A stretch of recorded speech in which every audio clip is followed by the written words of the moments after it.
মধ্যপ্রাচ্যে শান্তি ফেরাতে যখন আলোচনার টেবিলে ব্যস্ত ইরান ও যুক্তরাষ্ট্রের বাঘা বাঘা নেতারা, তখন তা পণ্ড করতে মরিয়া ইসরায়েলি প্রধানমন্ত্রী বেনিয়ামিন নেতানিয়াহু। বলা চলে দুদেশের শান্তি চুক্তির পথে অন্যতম বাধা হিসেবে কাজ করছেন তিনি।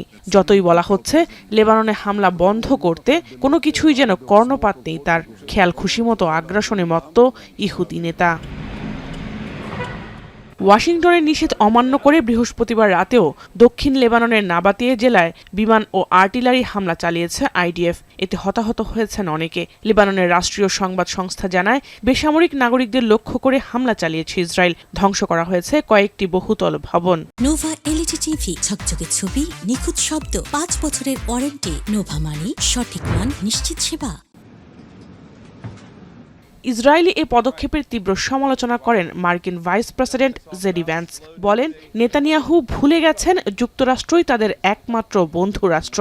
ইসরায়েল যদি কথা না শুনে তবে যুক্তরাষ্ট্রকেও তাদের হারাতে হবে বলেও সতর্ক করেন তিনি। এমনকি ইসরায়েলকে প্রতি বছর দেয়া $4 বিলিয়ন অস্ত্র সহায়তা বন্ধের হুমকিও দেন Vance. We expect Hezbollah is not going to be firing rockets and firing drones at the Israelis. And we also expect that the Israelis are not going to be going wild in Lebanon, right? Both sides have to honor their end of the deal. Now, as you guys know, sometimes these ceasefires are a little messy. The President of the United States said this a couple of weeks ago, that a ceasefire in that region of the world just means they're shooting a little bit less at each other than they were before. এদিকে লেবাননে তেল আবিবের হামলায় উদ্বেগ জানিয়েছে জাতিসংঘ। 143 trajectories of projectiles were observed. Of these, 119 were attributed to the Israeli Defense Forces, with the remainder to Hezbollah.